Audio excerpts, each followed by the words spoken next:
So we're somewhat on time. There might be a few stragglers in, but I appreciate you guys all coming out to hopefully learn a little bit about being better prepared for a disaster that may come your way. And I'm glad that you didn't go to Costco, because that was a disaster in itself, was from everything I've heard. So whichever. There are just some ground rules. First of all, there are no rules, if you know me, as far as presentation. You can interrupt me, ask questions here. We'll do it afterward as well as we go through here. And I can reverse the presentation if you want to go back and clarify a point. I was asked earlier, too, I wasn't necessarily thinking about including it, but if you want a little third grade briefing on the coronavirus, I'm able to take a little tangent when we get kind of into that area and talk a little bit about what that really is and whether you should be concerned or not concerned or whatever precautions. Anybody interested in that, yes or no? If not, I can take it offline. Okay, we'll do it offline. How's that? So whichever. I think there's several people. You'd rather? Okay, all right. Okay, we'll go from there. We'll just take a little sidebar when we get there. So this session is designed hopefully to get you thinking about better being prepared and planning for the potential of a disaster. The one thing I will tell you is that I don't read PowerPoint presentations. I walk around and talk, and I hopefully will engage you to get involved. I will tempt you to get involved. How's that? Also, because I have an educational background, I know that not everybody learns the same way. Some people are visual learners, so that's what the PowerPoint pictures are. Auditory learners, hopefully you'll learn something from listening to me or the discussion.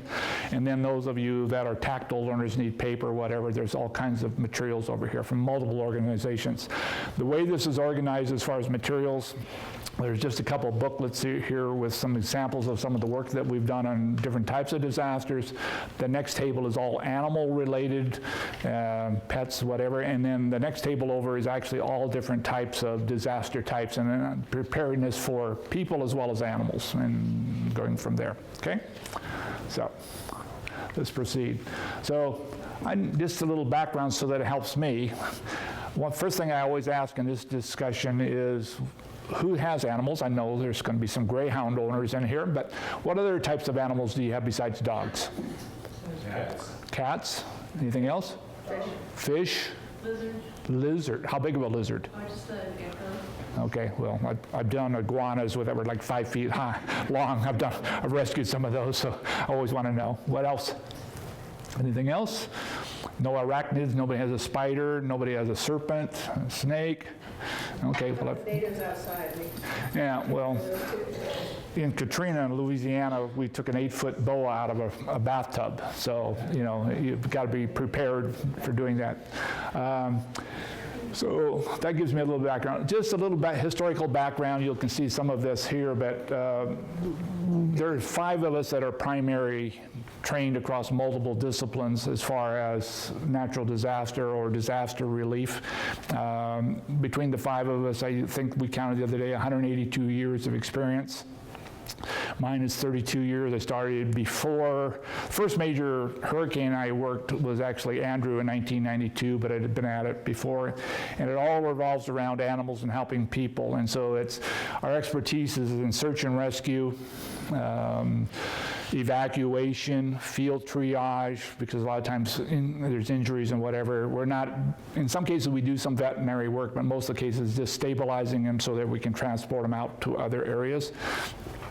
We do a lot of sheltering work of different, depending on the situations, and we can talk a little bit about responsibilities in that. And then the worst part of it, unfortunately, is what we call recovery, where the animal person, whatever, didn't make it, and yet we have to recover that, the victim. So that's kind of our background. The goals of this session, primarily from my perspective, is to get you to thinking about different types of disasters that could happen in the Northwest. And then secondly, from beyond that, is getting you to think about how you would plan for different scenarios that we'll discuss that you might find yourself and your pets in if one of those disasters happens. Okay? So, how many of you remember the old TV show, Welcome Back, Kotter? Okay.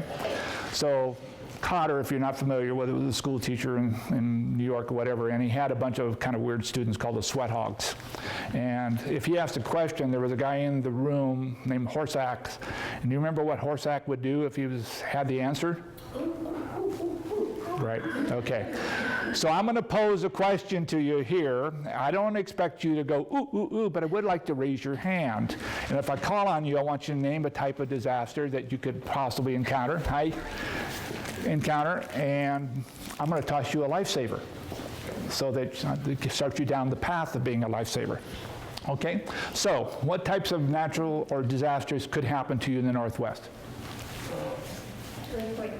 What? Earthquake. Earthquake. I don't know if I can throw it that far safely. Earthquake's one. What else? Windstorm. What? Volcano. Mudslide way back there. Sheree, you don't have to get that. I'm not going to throw that in. What? Snowstorm. Blizzard. Jan? Flooding. Anybody think of flooding recently around here? Fire. There's another one back there. For Rita. Can you get that far, Rita? What else? Anything else? Okay, so this is, we'll end the propelling of lifesavers for a second. So here are the types of natural disasters that we could encounter here.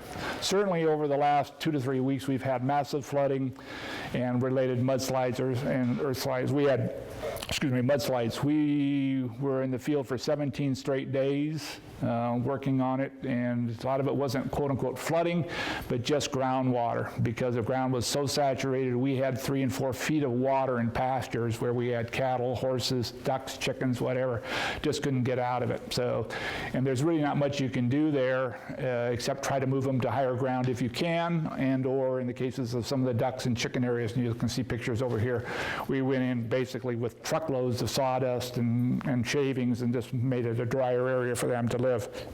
And people say to me, well, ducks and chickens, they like water and stuff like that, but they get stuck in the mud and they can't get out and they can die. So those are some of the things we do. But certainly winter storms, wildfires primarily on the east side. But this last year, we had actually more quote-unquote wildfires on the west side than we had on the east. They were little spot fires, maybe 2, 3, 4 acres, but they were wildfires. They weren't structural fires, started in grass and whatever. And we had 2 fairly good-sized ones, one just off of 401, which goes towards Ellensburg, and then we had a major one on the Colville Indian Reservation way over in Spokane. Those were the 2 major ones. But the year before that, we had multiple ones, especially up in BC, with so much smoke that came down here. And part of the literature over here is not only being aware of wildfire itself, but the dangers of smoke, and so you should pick that up. Volcanic eruptions, whatever. Additionally, or originally, for many years, we never had tornadoes on here, because tornadoes don't historically happen here, but we've had 2 of them in the last 2 years, and that's because the climate is actually changing, regardless of who says it's not. Okay, the earth is warming, and when we get warm air hitting cold air, you get thunderstorms, and thunderstorms then create spirals, which create, tornadoes that set down. And if you've never been in the aftermath of a tornado, we're named after Joplin, Missouri. We were on the ground the day after the E5, which is the most powerful tornado that ever hit, over 300 miles an hour spinning, hit Joplin, Missouri, and went for a mile. And so you can imagine the devastation of it all. Beyond these types of disasters, though, are the personal man-made disasters. Up here, it can be a traffic accident, whatever. Now, the coronavirus kind of fits into this a little bit here, and it's not something we historically have talked about up here because we haven't had that much infectious disease. But I went to Chile after the earthquake in 2011 and the tsunami there, and we were dealing with malaria and all other types of things in the tropics.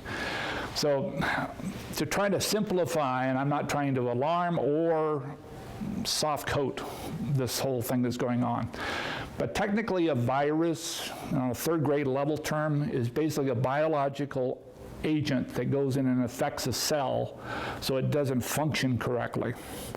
And then that from there can cause other problems. So the analogy I always use when I talk to students is, let's assume you have a tree. The base of the tree is the trunk, and from there it branches out into branches, and then it branches out farther into limbs, and it fathers out into twigs, and then you have leaves. And the tree gets its energy from the sun through photosynthesis, and that's how that tree stores energy and lives. If you invert the tree on a human, basically you have the air path into the lungs, and the lungs span out into upper and lower lobes, left and right side, and then they branch out, whatever. The smallest little element is called alia, or aleo. They're little air sacs. There's about 600 million of them in every human being. And they're where the oxygen is stored, and then the capillaries, blood vessels, pick it up and flow that energy into the rest of your body. And also, they discharges the carbon dioxide that goes the other way when you exhale. What a virus does, and what coronavirus does, is it goes in and it packs that little sac so that it can't work correctly. It basically inflames it or infects it. So it swells so it can't get the blood, and then you have problems breathing. And you'll hear these terms on TV that's called ARDS, acute respiratory distress syndrome. And all it's really saying is this: your lungs, the entire lung sacs on all sides are becoming infected, inflamed to the point you can't breathe. Typically when we have pneumonia, it affects one area of your lungs, not all the lungs. The most severe cases of the corona is it's got the whole lungs impacted. That's when you have to go on a ventilator, and you go from there. Now, what we've seen is about 85–90% of people are not going to contract it, and if they do contract it, if you're healthy for the most part, you're going to have mild symptoms, moderate symptoms, whatever. It's only when you have an immune system problem or you've ignored the situation that we're seeing the more severe cases. Now, with that said, is we have conditions right now happening where people have it, we don't know how they got it, and so we don't know if it's totally airborne or somebody's touched something and they didn't realize that somebody was carrying it, whatever. But that's kind of where we are right now. Does that help explain it, simplify it so you understand? So it's really a respiratory thing for the most part, and it's virally based, and we don't know what's causing it. But that could, as you see, impact you, okay, and make you sequestered at home. Okay, so with that as a background, what are different scenarios you might find yourself in if a disaster hit in relationship to yourself and your animals? Okay, there, Miss June? Yes. We're in an area where we have bridges, and it's the only way of getting out unless you have a boat. Yeah. So You're basically trapped. You're basically trapped, okay. So one of the scenarios is that you're trapped at home. What else can happen? And you're okay, but you're trapped. So what I'm looking for in the scenarios is where you might have to call somebody like me or emergency staff to help you in some way in relationship to your animals. What's another scenario that could happen to you? Yes? You're in one place, the animal's in another place. And you're separated in the fact, and this is one where most people don't think about, is a disaster happens when you're not at home and you can't get it home for 2, 3, 4 weeks, whatever. And I've been in multiple situations like that where the animals may still be there, but who's going to take care of them, whatever type of thing. What else? Medical. Okay, well, the other ones I'm looking for, and I'll give you the 4 scenarios now, is one is you're at home, you're physically safe, your animals are safe, but you don't have enough of whatever, food, water, medicines, whatever, to stay there safely. And you may transition to the next step, which is you have to evacuate with your animals, but you can't keep them. And you have to hand them off because you can't find a place to take them. Just be aware, if you go to a Red Cross center, no animals allowed, okay? So whatever, and we'll talk about this is where planning ahead comes into, is to have that. Third one is you evacuate and you can't take your animals at all. I come in with the sheriff and say, you got to get now or whatever. In some cases, we give people hours to do that, or 2 hours, and you just don't have enough room for everything. So I tell wives all the time, okay, it's either the dog or the husband. Which are you taking with you? Normally the husband's on his own, but those are some of the hard decisions. You pack up your kids, your whatever you need to do, and you may not have room for the dog, the cat, the horse, whatever. Okay, so you may just have, and then you need to notify somebody like me to come in and pull them out, whatever you need to do. And or fourth, as we said already, is you're just not home and can't get home. So those are 4 different scenarios you could find yourselves in and where we find ourselves responding to. Okay, so one of the things is for you to get your, well, let me back up track up here. So what is the common thread on 3 of those? Evacuation. Prepare. You're not with your animal. You're not with your animal, okay? Or you have to give up your animal somewhere along the line. So how are you going to get your animal back? How are you going to guarantee or better improve your chances of getting your animal back? ID on the animal. Okay, what kind of ID? Tags. Okay, now, tags is one. Chips. Chips, okay. Make sure, though, if you got them chipped, you keep your records updated, because a lot of times we have scanners in the shelters, and there is a chip there, but when we go to the register, they haven't updated it. We have no idea who owns the dog or the cat or whatever. So just that's part of the situation. Okay. The number one thing we recommend you have is photographs, and a lot of photographs of your animal and of the animal with you. Okay, and there are some things beyond that we'll talk about here briefly. I'll give you an example of when you don't have it. I was in Joplin, Missouri after the tornado. We had over 500 dogs there. Of them, 25 of them were golden retrievers between 6 months of age and 18 months. We had people walking in the door say, I'm looking for my golden retriever, and I said, do you have a photo, any idea, chips, whatever. If I'm running a shelter correctly as a safety manager, I'm not going to hand that dog over to you or anybody else unless you can prove that's your dog. Okay. Well, they would always, the classic line is, oh, my dog will know me, he'll just go crazy when he sees me. Have you ever seen a golden retriever that isn't happy to see everybody? Okay, and that was the problem we had. Because a lot of them didn't have collars, they didn't have chips, whatever, and it was through that. Now, with that said, is we want you to have photos on lots of different devices, your laptops, your cell phones, whatever, because where you might have your photos may not be accessible, and you can't prove it to us, we're probably not going to hand it over.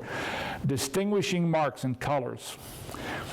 You know, I've had people walk in and say, well, that's my orange cat. And I said, show me a picture of your cat if you can. And they go, well, I don't have a current one. I only have it when it was a kitten. And I said, well, how old is your cat now? 6. What are your chances of me handing you a 6-year-old cat that you only have a picture of a kitten? Okay, so you have to continue to do that. You know, include everything. Paw, even if it's a distinguishing mark on a paw, take a photograph of it, whatever type thing. Include photos also of your pet as they changed. I have a goats out at the sanctuary we rescued. I have an Angora named Sally. And right now, Sally's about this wide. She's got so much winter wool on her. Summertime, she's about this wide. Okay, so if the disaster happens in the middle of summer, earthquake, and all I have is pictures of Sally with a winter coat, I'm not going to hand it over. So those are just things you have. So again, photos of pet with your family members is extremely helpful. So here's the question. Yeah. If I'm a shelter manager and you come in and say, that's the only, I am looking for my black cat and that's the only picture I have, what are my chances of, am I doing my job right, that I'm going to hand that cat over to you? I've shown this picture. This happens to be Ebony, which is my cat. I've shown this picture up, and people in the audience go, well, that's my cat. Now, there's a little bit of white tuff right here, but outside of that, if that's the only photo I have. But if I turn Ebony upside down, which she loves to be on her back, she's got a big little white spot right here. Not all the way up like a lot of them, but really right there. So that would improve me or my chances. So, next question.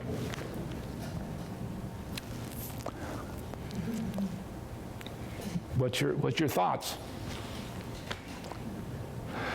You think I got a good chance on the upper left, getting that dog back? pretty good chance, especially if I have a couple different ones.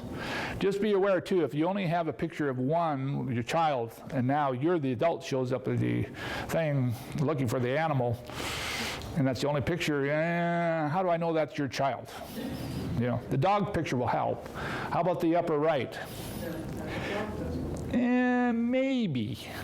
It helped that if that ear is permanently like that type thing. How about the lower left?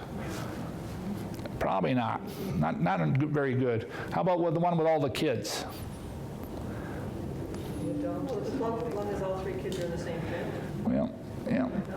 But if I was just looking at the dog and the cat, is there anything distinguishing there that's going to make me, if I have 150 cats that, you know, in a shelter, which we often have after a major disaster? The point is, you need more than one, and they need to be pretty targeted to help us, okay? So that's one thing to think about. So let's talk about the process of planning, thinking back about those 4 scenarios. Okay, here's a few things that you should be considering based upon what we've already talked about. And I'll let you read them. I won't sit here and read them through. Okay. How many of you think that you're prepared on all those?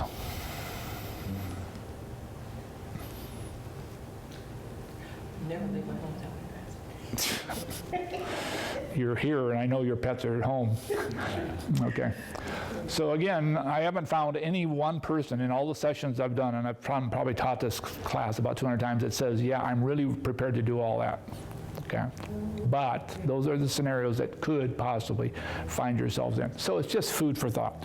I also, as we get in here, we'll talk a little bit about this. At a macro level, we're going to make a list of items, you know, your pet's going to need to survive. Now, it says 7 days here, but I'll just tell you that and the literature says 7 days for the most part.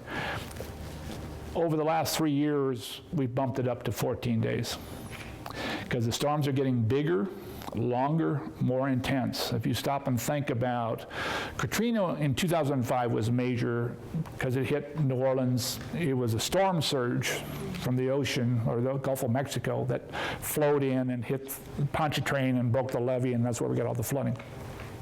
But if you look at the hurricanes over the last couple of years, Harvey that came into Houston sat and dumped 30 inches of rain in a day. Or Florence that hit the Carolinas last year, dumped 24 to 40 inches of rain.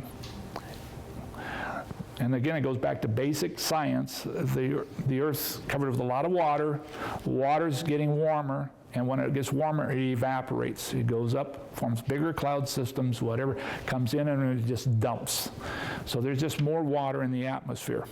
So we're saying now, you know, don't think about 7 days, think about 14 days, okay? Be aware of your different types of disasters that could impact you. If you live on this side, probably you can eliminate wildfires to some degree. You might be able to eliminate, in some people's mind, blizzards, but I've been in Seattle where we've seen 3 feet of snow too, and it pretty well paralyzes the place. Okay, and then you have to organize a disaster plan that everybody ties into, discusses, practices, and whatever.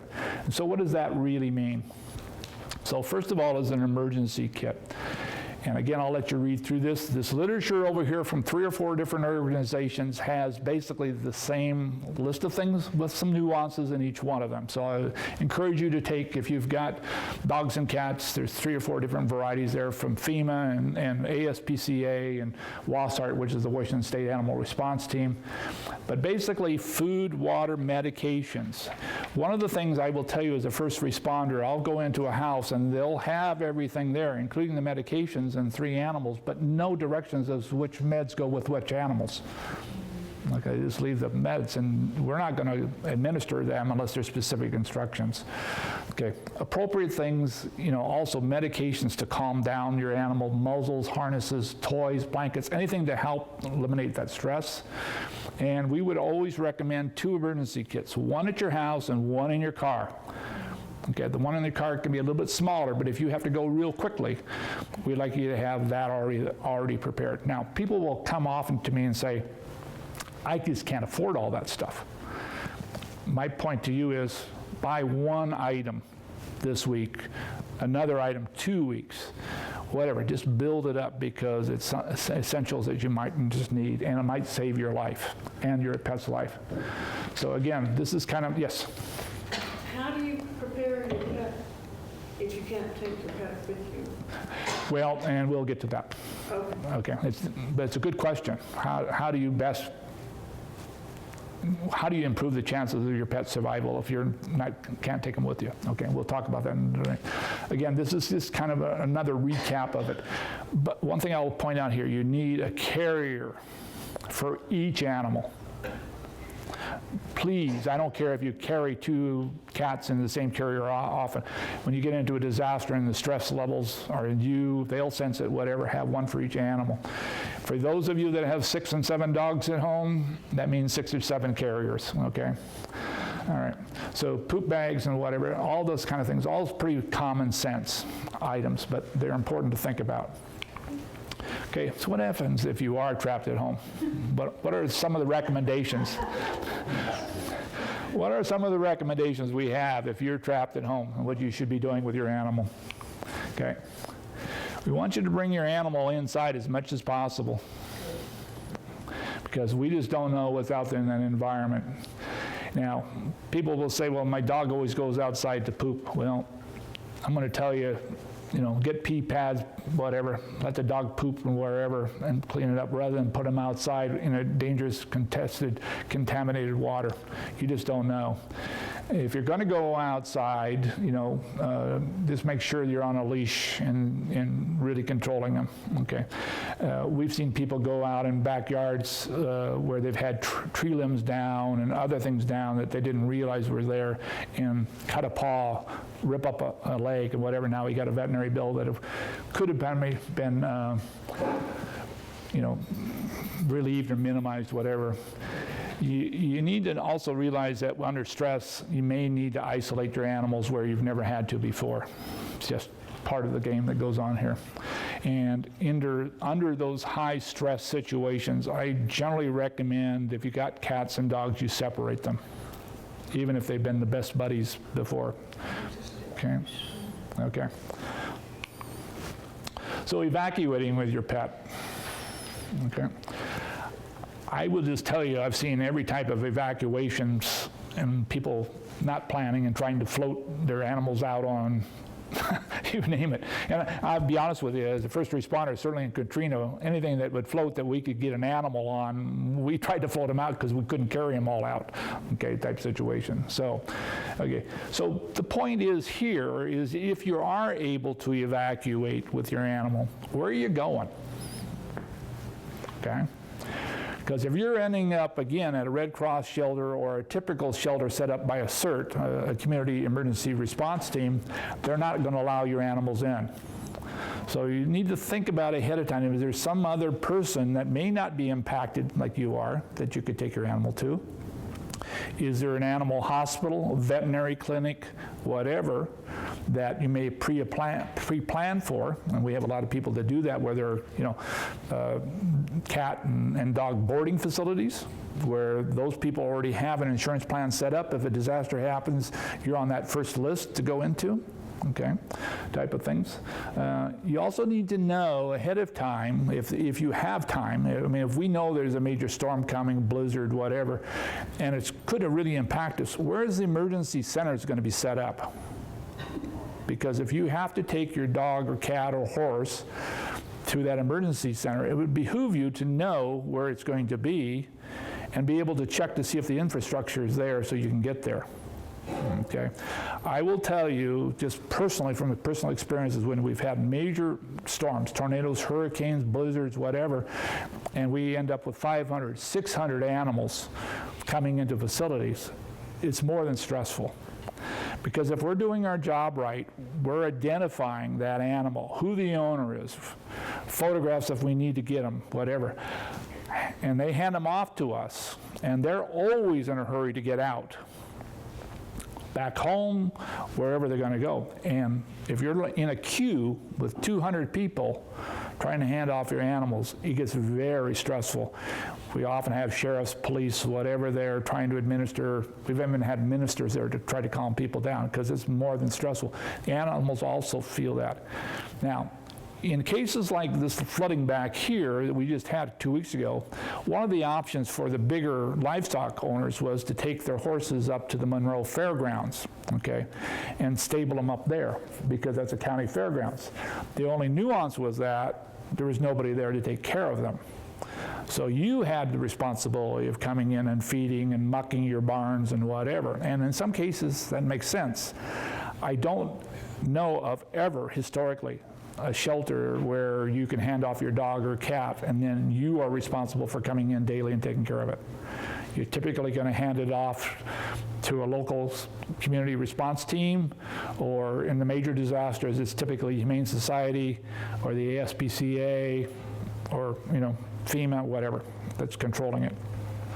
Rita? Yeah, I was going to ask you, how does that work? I mean, I know they utilized that the last time extensively, a lot of people. Is it Yeah. beneficial? It works? It does work. Yeah. Yeah. Now, they have a person up there that monitors who goes in and out. Yeah. This last week, or 2 weeks ago, I don't know where they were housed before, but the Girl Scouts had 28 horses, I think was the number, housed somewhere else, and they moved them all up. And then they had a group of mothers that were going up because the kids were going to school, and they were mucking in the barns in the early morning and stuff like that. The fairgrounds, I think, for the most part, was providing the hay. They weren't brought in. Now, I've been in situations where the owners actually brought in the hay as well, but Monroe Fairgrounds, because they do a lot of different livestock things up there, they had a lot of hay. I don't think there was any expense because I think the county picked that up. Now, that was only like a 4 or 5 day adventure. Now, if you've got something goes on for a month, 2 months, it becomes a different story, and every situation is different. So it's one of those things where you just got to look at it and look into your community as what are your options. And was that utilized with the also? Not so much Ozo. And Ozo got scattered. We had animals in our place from Ozo. That was much longer term. That was much more, and a lot of people didn't survive and no properties to go back to. So that's, and that's the other thing. Let me backtrack all the way to one of the earlier slides. On it was what types of disasters can you have here? On there is tsunamis. And people said to me oftentimes, well, we can't have a tsunami here because, the way the Puget Sound sets, if there's an earthquake out in the ocean, the water would be hit the outer islands or the rainforest. The two largest documented tsunami waves, one was in Poland, inland, and the other one was in Alberta, Canada. Okay, how can that happen? Wasn't earthquake related in any way. Nope. Okay. Now just think of the Ozo mudslide. That's what triggered me to go back to it. No. Well, you have to have a body of water, a lake. If the Ozo mudslide had slid down into a lake, it would have displaced all that water and would have created a wave on the other side. So if we had an earthquake here in Seattle and Queen Anne Hill, half of it broke away and flowed into the Sound, I wouldn't want to be in Bremerton. Okay, because you would have a huge wave coming that way, and you wouldn't have any time to know about it. So just be aware that you can have tsunamis. If you live on a lake and there's a major hill on the other side, just be aware that it could happen to you. Probably minimal chance, but it could happen. Okay. All right. So again, you also need to know.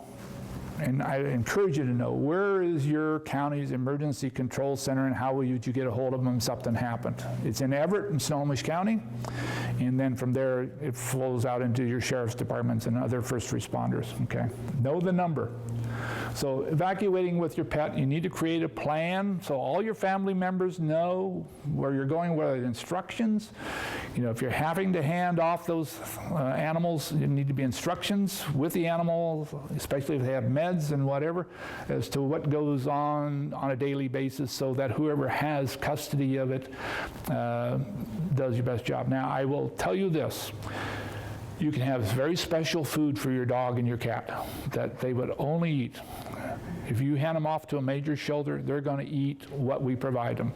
There's no way in hell that we're going to specialize food. Now, I have been in situations where people are brought in horses and say, my horse only eats, this type of grain.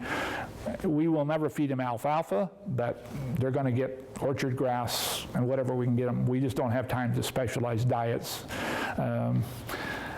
I will backtrack to say in Katrina, well, in Joplin or any of these major ones we've done, when you have 500 to 600 dogs, and it's not only feeding and watering them, it's cleaning their cages twice a day, walking them, and some dogs are really good. They don't tear up the newspaper that's in the bottom of the thing. Other times it looks like a shredder, and every one of those dogs has got to be handled and whatever. And you can imagine a row, and I've got pictures over here, rows and rows of cages with the dogs in it, and you've got to get up and down as a rescuer, hand that dog off for a short walk while you're going in and cleaning out all the poop and whatever is in there and cleaning it, putting in fresh newspaper. The dog goes back in and you get into the next one, and you've got 500 of those to do. You can imagine the wear and tear it is on you and all the crew that's there. My famous story, and it had nothing to do with a natural disaster, it actually was a dog fighting ring. We had an 8 statewide dog fighting ring, and we brought all the dogs into St. Louis warehouse, 550 pit bulls and pit bull mixes. Most of them just really great dogs around humans. There are a few that were not so good, but most of them, of course, have been raised and bred to fight, so cardboard things in between it. But my famous story about that is you can imagine turning on the lights in the morning and 550 dogs realize it's time to be fed. Just the noise level of that and whatever. So it's just craziness. That's a side story. Okay, so going back to your question. What is your plan for evacuating without your animals? Number 1 rule, do not turn them loose. Please do not turn them loose. The chance of them surviving or not getting seriously hurt are astronomical. And it's also dangerous for us. One of the hard rules for a first responder to learn is, and it's hard for us to do on a day-to-day basis, is we can't rescue them all. Our number 1 rule is we have to think about our own safety, because if somebody has to come rescue us, whatever. Now, I will be honest with you, I've been real close to being guilty of ignoring that rule when I think I need to do that, but you'll see pictures over here, unfortunately, of things you can't do. Please do not tie them up or confine them in one room either. Let them roam around the house. There may be some damage, but if you get floodwaters or debris coming in, the integrity of your house can change. Leave plenty of food and water in multiple locations, okay, for them. And leave notes, anything you can, on the outside door. When we were in Katrina, we had people painting, this side of the house, 2 dogs and 1 cat inside, whatever. It just alerts us, because if we don't know, and we're going house to house, we cannot break in and look unless we hear noise inside of a dog and whatever. Now, I've had situations where I didn't think an animal inside could survive. Lewis County floods, we got a call from a guy who actually was in the county jail. And he called the emergency command center and said, I'm renting a room on the upside of this house, and I have a little chihuahua up there. And so we got there, and we went into the house, and the lower level of the house, there was 6 foot of water that we kind of floated in on. The staircase upward to this room where it was, and I was the lead on it, went up the stairs, and here was this little chihuahua. You can imagine this chihuahua wasn't real calm. He was really freaked out. And I tell people all the time, I've rescued just about everything. One of the last things I want to try to rescue is a little chihuahua that's nasty. In this room was basically a chest of drawers and a bed. And that little chihuahua, of course, went right underneath that bed. Tried to get him out, couldn't get him out. Turned it over. Now everybody, my crew's waiting outside for me. So I had to take the mattress off, put it up against the wall so he couldn't, get underneath. The box springs over there. He ran down the wall. I tried to get him, going to bite the hell out of me.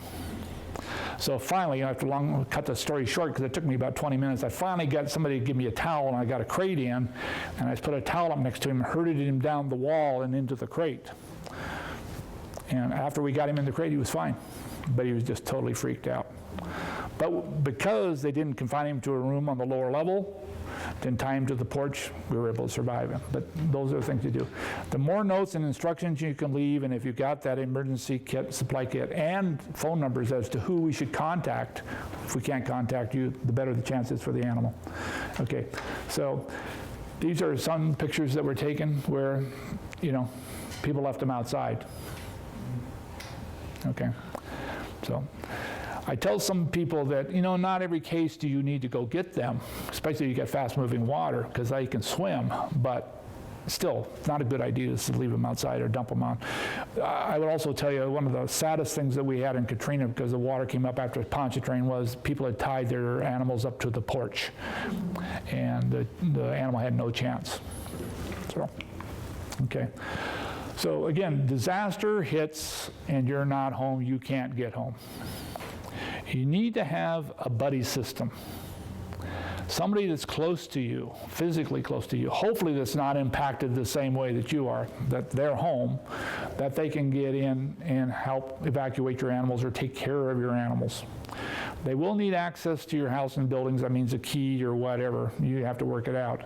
But again, the more information and instructions you can provide them, and if you've practiced it, the better chance it has for the animals and stuff like that. Again, I would just tell you that this is the one scenario that most people don't think about. They always think that they're going to be home, they're going to be able to get home to their animals, and oftentimes that's not the case. Okay, so it's something you need to really think about. And if there is no buddy system, or if your buddy is impacted the same way, then you need to go back to the other thing of call the emergency command center and let the first responders come in. Okay. So one of the things that people also don't stop and think about a lot is because they've always been around their animal, but they never necessarily understand the stress. How many of you think that your animals feel your stress? Yeah, they seriously do. Okay, so watch for behavioral changes of each of your pets. Okay, both individually and collectively. They may seem fine, but if they get together, then that stress and fear can manifest itself in lots of different ways. So isolation, again, can be something to think about. Okay, again, if you're going to go outside with that pet, have them on a leash, please. Just don't let them out in the backyard just because you always have let them out in the backyard, because you just don't know what may be out there. You have to be aware, if you are going to walk them outside and not in your backyard, of power lines and lots of other things, including foul, stagnant water, that they will drink. And then you've got all kinds of parasites and, you know, things that can go into them. So these are some of the behaviors of actually things that we've seen. Actually, this is not the Chihuahua that I was dealing with, but it was pretty close. He was not real happy to see me. So you can imagine trying to get him in a room and get him in, pick him up, because that's what I was trying to do first, not just get him in a crate. Okay, so you know, going back to it, I often say to people, you know, you talk about, you know, all the different responses that have been on people, pictures and stuff like that, and say, oh, that's amazing work. And the way I said, you really need to think about it, though, is I've had more of an opportunity and have experienced more scratches, bites, kicks, stomped on, knocked down than most people. So it sounds glorious and it's a lot of fun, you know, well, it is, but with that said, we're dealing with these kind of situations, and so you can imagine what it's like, especially when they don't know you. Okay, so key to this and all of this, regarding what scenario you're in and what you've planned up front, is communication is the key during and after. So again, you need to develop an emergency contact list. So if we come in, we know who to call, or if you're involved with your family, you need to know who to call, whether it's a veterinarian and have the whole thing. Have it planned out as to where there's going to be designated meeting places if you're all over the place and you're getting your animals and going out, and make sure that everybody understands that plan. The other thing that we would point out is in case of emergency lists for the first responders to come in. And so that means everybody that might be associated with your animals. You may have a dog and a cat, but you may have different vets for the dogs and the cats. Or you have a specialist that knows whatever. All that information is very helpful for us Because again, we're going to take them typically to a shelter, but we'll have people hopefully that'll be able to alert the vet if we can get a hold of them as the situations. Portable devices, phones, laptops, anything you can have all that information duplicated. I will also point out to you there are a number of smartphone apps that are available that can really help you, and you should have on Washington Department of Transportation, and just access to what infrastructure is available and not available. I don't know whether you're aware of it. In the last flood here, a week and a half ago, Carnation was an island for 2 days. All 4 roads in and out of were underwater. You literally, it was blocked off with sheriffs at every side. So, if you're going to try to get home or help somebody or whatever, just be aware of that infrastructure thing. American Red Cross shelters, again, they do not take animals for lots of reasons. In some cases, they are trying to work with community groups where they would set up the animal shelter right next door if there's a facility available. So that way the owner can come back and forth out of it. It doesn't always exist. Again, just being aware, as a firefighter, our number one rule on safety is to know weather conditions. So you need to be monitoring the evolving weather conditions in and around the disaster as well. And the other thing I'll point out to you, in a lot of cases in these disasters, phones don't work, even cell phones. But texts will. Even if your cell phone's not working as far as communications voice-wise, texting works. It's a totally different system. Okay? So just be aware of that.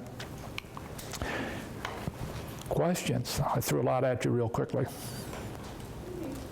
Any of it make any sense? Totally sense. Very good sense. Yes, Janice? So when you say, when you come on the scene, so that happens when somebody calls a command center? It normally would go to a command center. You would not call me directly even though you know me. No. I've had that happen. But that's the only way that people then would, if they were separated or? Yeah, typically there is a protocol set up and it would be announced as if, you would call the Snohomish County Emergency Command Center.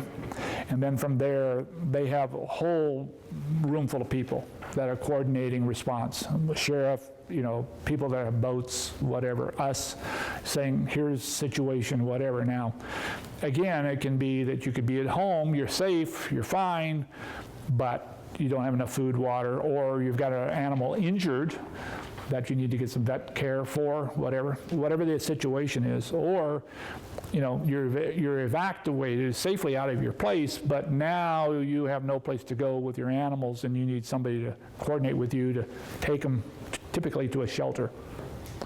And if you can get there yourself, that's what we would direct you to do, with the understanding that you need as much documentation. And if you want to get it back out of that shelter, you need documentation or get a photo or something with that animal going in and all that information, because they're not going to hand it back to you without that, okay? And then I guess the other thing is if you need help and you've got some place set up for your animal to go to, but you can't get there, then they could also help with that potential. It depends on, the disaster, what's going on. You may be a day or two before they can get all that done. But the emergency command center is where you start. If you're going to go to look at, county or governmental support facilities. Now, if you had something set up with a vet directly, you can call them. Type thing. Do you find that most people know that, or would they go to get a hold of the police person? Generally, if there's any communications going on in a major disaster, it's broadcast everywhere. They say, if you're in Snohomish County in an earthquake, call, this number in Everett. But I tell you to have it, available on your phone already. Know what it is. Be aware. Okay, type thing. Yeah. So can you talk about the difference between, or before and after Katrina and FEMA and their responsibility for encountering people who had to evacuate with their pets? Yeah. 2005, when Katrina hit New Orleans, basically there was no system no, people in there haven't thought about it, even though we'd had major, hurricanes and tornadoes before. So the magnitude of Katrina, again, it was a storm surge that came in and it flooded New Orleans in the lower ninth wards, and then it hit Lake Pontchartrain and the levee collapsed and literally flooded the whole city. It's estimated that between the centers that were in New Orleans proper and also like Tylertown, which is up in Mississippi, there was between 7,500 and 8,500 dogs in the shelters and about 4,000 cats, okay? And nobody knew really anything about, the systems we're talking about here didn't exist then. National Guard was set up to protect the city. But literally, you could go out, if you had an old pickup truck and you painted animal rescue on the side, you could drive right through. Okay. So in New Orleans, of those dogs, there was probably 500 pit bulls. And there were a lot of people coming in there claiming the dogs were theirs because they wanted them to fight. Okay. And there was a free-for-all. And it wasn't only pit bulls. People got, over time, they were adopted out to new adopters because they didn't know who they belonged to. And there was a famous film called Mine, M-I-N-E, that was produced about 2 years later, where somebody lost their animal, couldn't trace where it went, wanted it back. It went into a shelter, got adopted out somewhere, and they were shipped all over the country. I mean, we had dogs going everywhere and cats going everywhere. And the person, the original owner, finally found where that animal had gone. Well, then 2 years later, they approached the new adopters and wanted the animal back. It's Mine. That's where the name came from. And some of it was beautiful stories, people handed them back, and other times it got real contentious and statutes of limitations, no laws, whatever. That's all aside. Was after that disaster, the government and FEMA set up a system called the National Incident Management System, NIMS. And all of us that are trained first responders have to go through a long series of classes, some of it online. It's called ICS. To protocols. There's a chain of command, like the military, strike teams, and whatever's responsibility. And it should be followed. I say that lightly. It should be followed because those are the standards. And when a normal shelter is set up by some of the major organizations like I've talked about, Humane Society, ASPCA, Red Rover, Best Friends, whatever, they all follow that protocol. And those rules that I talked about it goes in there, for you to get your animal back, you need to prove it, those types of things should be administered. Now, local communities can also set up shelters and they may not follow those rules, but you would want them to follow the rules because if your dog went in there and I came in and said, that's my dog, you wouldn't want me to give that dog away, okay? So those are in place for safety reasons and for security reasons, whatever. Now, like Joplin, Missouri, we had the dogs in the shelters and the cats in the shelters for about 3 to 4 weeks.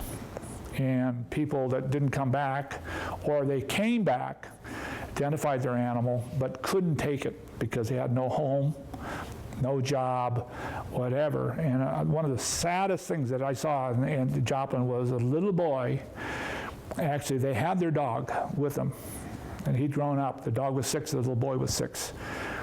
They had to walk into the shelter after they had the dog when they evacuated. Walked in the shelter and said, we have no place for the dog. We have to give him up. And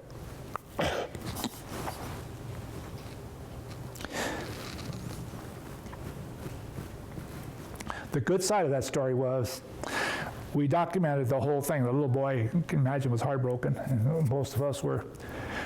But when the dog actually did get adopted, we told the new adopter what the story was, and we had kept the contact information of his family. And they were reunited almost 2 years later. But that's an unusual situation as far as the readoption. But you can imagine losing everything. You don't have a home, you don't have a job, whatever, and you have a pet, and you physically can't take care of it. You're not going to let it go. You're going to take it to a shelter. So that's the hard, really hard stuff that we deal with. But it is a reality. So I don't know if that answers your question. Yeah, I mean, it does, a lot of it. And the fact that you know, before, and correct me if I'm wrong, before Katrina, if a state received FEMA funds, there was no responsibility Yep. for the state to put into place a plan to allow people to evacuate with their animals if they were Right. all in Right, need right. and in danger. Yeah. After Katrina, there was so much, as she said, people were just writing animal rescue. I mean, that's how it was. It was a free-for-all down in New Yeah, Orleans. yeah, And after that, they did put, you know, regulations in place that if you get FEMA funds from the federal government, you must have a plan to evacuate animals with their families. Yeah. Or you're not getting those funds. And then most states have complied. Most of the states have complied. I would say when you break that down into counties and whatever, it varies a lot. I would also say to you, and I'm not trying to be political here, so if there's a lot of Donald fans in the room, I'm sorry, but they've really cut back a lot of the funding to FEMA and the EPA in the last 3 years. So a lot of the experienced guys like myself have quit. Because in the old days, well, none of us get paid for our time. We always volunteer, but we've gotten reimbursed for travel, living, whatever. They've cut most of that back, so we're on our own. So Joplin's, as a rescue group, it's all from donations, whatever. So, But if you're in the position where you have to evacuate with your animals and somebody comes yeah, to, you know, rescue you, and they say, leave your animals, we can't take your animals, I wouldn't take that answer yeah, yeah, at face yeah, value. yeah. And the other thing I would say is, if anybody's ever interested in fostering an animal temporarily, Yeah. so Byron and I went through this when we were tanks a Yeah. couple years Yep. ago, and this Yep. was not a disaster-related thing, but it was just one of those things where a family was in a bind, and they came to Byron. Byron was like, well, that's, you know, the sanctuary, that's not the role of the sanctuary, but I might be able to just reach out. And he did Yeah. reach out to a bunch of people, and Yeah. I was one of them, and I happened to be Yeah. in a position where I was able to foster this amazing dog, a pit bull, which is, you know, harder to place with Iowa pit bulls. Yeah, And he came to live with me for what, like 4 months? yeah. So the family was able to, yeah, And the family was able to get through what they were getting through. And it was a couple of kids, you know, and a young couple. And I love this dog. Like, when it was time for him to go, I said, if you want to leave tank with me, I will absolutely take Yeah. him.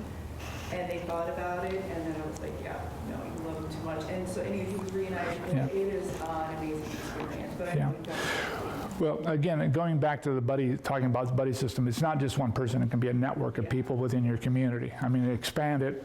The more resources you have and the communications within the community, even a cul-de-sac or whatever. Now, a lot of us out where I live in Snohomish, I mean, we're 3 or 4 or 5 acres minimum apart, so not everybody even knows each other. So it's one of those things where you just got to figure it out. You know, what are your resources if you are trapped away from home? I don't know whether you followed it, it was on the news quite a bit, but when this last flooding and stuff, the 356 road in Falls City started to slide and cracked in the middle and started to slide. All above it, 56 homes, and also good friends of some of ours have a rooster rescue up there. She has about 90 birds, so needless to say, she couldn't pick up 90 birds and leave. Fortunately, the road stabilized, but again, it's a situation where there's only one way in and one way out, and if that road is gone, now you're trapped. And so you need to figure out how to do it. Even for us, for first responders, if that road had totally collapsed, it would have been a nightmare. Because the only route that we could ever figure out, and we talked to the county and the DOT, was on private land. The guy had a road that would have connected to a back unmaintained logging road that would have required ATVs to go up and down it. But that would have been the only way in and out of there. And so again, you can imagine 56 homes with horses and cows and everything else up there. And so, The lesson there is that you know, the woman who runs the sanctuary, his friends, she reached out and said, I need help. Yeah. And boy, she got help. And even if you don't know, if like you can't directly contribute, but everybody can do something. Like, Yeah. you know, I was able to put her in touch with another sanctuary that got her an ATV. Yeah. And now she can get in and out of a logging road if she has to, like, Yeah. she's out of there. Some irons down there. yeah, and again, it all comes back to planning. Yeah. You know, and thinking about your way through it. And I mean, it sounds ominous, but I just tell you, take one step at a time, put the plans together and do things. And some of these you can eliminate, again, wildfires. Yes, Sri? So 2 things, maybe I missed a bit. As far as you talked about, don't put your pets outside. Right. Go ahead and leave them inside, Right. non-confined. But what if it's goats, horses, cow, whatever? Again, we just try, if it's one of those things, we try to keep them in the area that they're typically secure in. Okay, I would not leave them outside. I mean, when we were dealing with fires on the eastern mountains and we got hundreds of cattle, we typically just open up the gates and get them down the road. The problem with horses, in a lot of cases, is they're going to run back into the facility. Could be even burning, because that's where they've always been safe. So it comes down to individual situations. If you're leaving and you've got cattle and horses, and again, it comes back to photos, for reuniting if they have to be pulled out. So typically with a horse, cattle, you have ear tags or branding, unfortunately. But with a horse, typically what I see, if they have enough time, is they'll spray paint it with some type of a paint that's not water dissolvable, or they'll braid the mane a certain way with a ribbon or something to identify it. Or if you've really planned ahead, you can actually tattoo the gums or the hooves of a horse, and that identifies it. People say, well, let's put a chip in a goat or chip in a horse. Well, that chip floats all over. It doesn't stay in place, so you're never going to find a chip. So those are just some of the techniques I tell people ahead of time, to do that. But again, it comes back to better prepared, better photos you have, identification of that animal. If you have to leave and somebody has to move it down the road, some of the stuff becomes really problematic. I mean, you can imagine we've had situations where we've gone into 15 farms, and on every one of the farms we rescued 20 chickens. Well, there's no place for us to segregate chickens, so they go into one big holding area. Well, try to identify everybody's chicken, pretty difficult. So you just try to do your best you can. Now, there are some ground rules that, you're on the wing, you're trying to save the animal. And I mean, I've had situations, I'd be honest with you, where we've done everything and saved the animal, and then the owner get mad at us for what we did to save the animal. But, it's just what it is. Yeah, it is. And then So. the self-feed, Yeah. no self-feeding? Well, I put down hay and water as much as possible, but again, if you've got just all kinds of, contaminants coming in, then you got to be real careful, with flooding waters and stuff like that. But certainly, if I knew it was like a windstorm or something coming and I couldn't get the animals out, I would put down hay in lots of different places and water in a lot of different places and let them do. They're pretty smart as far as getting up out of, standing water, but as I said, every situation is a little different. You try to think your way through it and try to keep yourself safe and keep the animals safe. And if you have a pet inside the house, you have to leave them and you don't know how long it's. You don't know. Getting food and water as much as you can all over the place, and then all the documentation you can in case somebody comes. And again, outside notes on the door or painted on the side of the building, dog inside, cat inside, whatever, so that we know, because as I said, we're not allowed by law to break down a door or break in a window if we don't know there's something inside. So whatever. A lot of rules. People will get mad if I break down a door and there's nothing inside, and for good reason, I suppose, but anyway. Yes, ma'am. Are there any tricks as far as air quality problems like smoke or ash that would help animals? Well, that's the thing, again, a lot of people don't realize is that the wildfire smoke carries a lot of particulates and carcinogens, micro things that get into a horse's lungs, as an example, that can eventually causes bronchitis and then can cause pneumonia and lead. So there are breathing apparatus for some animals that may help. I can't guarantee you that it's going to be perfect, but when you have smoke like we did 2 summers ago, there's no place to take them. because for 2 states is under, smoke. So I try to, make sure that I don't have dusty hay, so I wet it down and, stuff like that to just try to eliminate as much dust and stuff like that. I don't know if that answers the question, because there's really no perfect answer to that. It's the same thing that we as humans, if we're breathing all that smoke, we have these, what we call N95 rated masks, that's the minimum. But as I said, there are for some horse styles, and they're masks, but they're not cheap, $300 and $400 minimum. And so, and I can't guarantee you that your horse is still, he's still going to have to breathe the air, and it's going to be filtered to some degree, but, so. The second question, have they determined if corona can be transmitted through animals?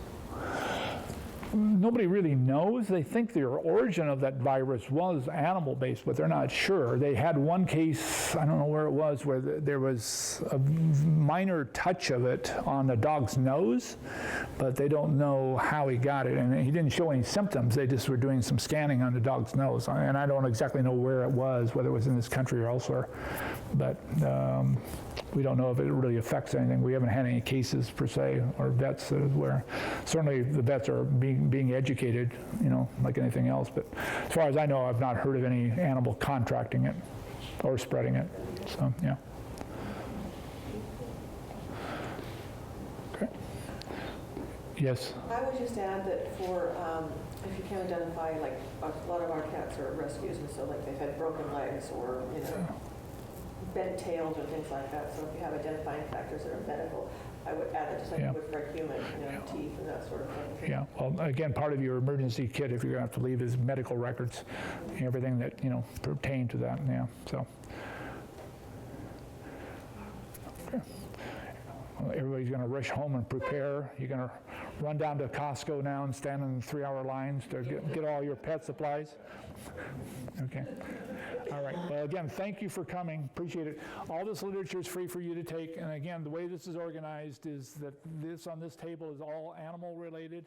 Everything back there is different specific disaster types, and it pertains to both you and your animals.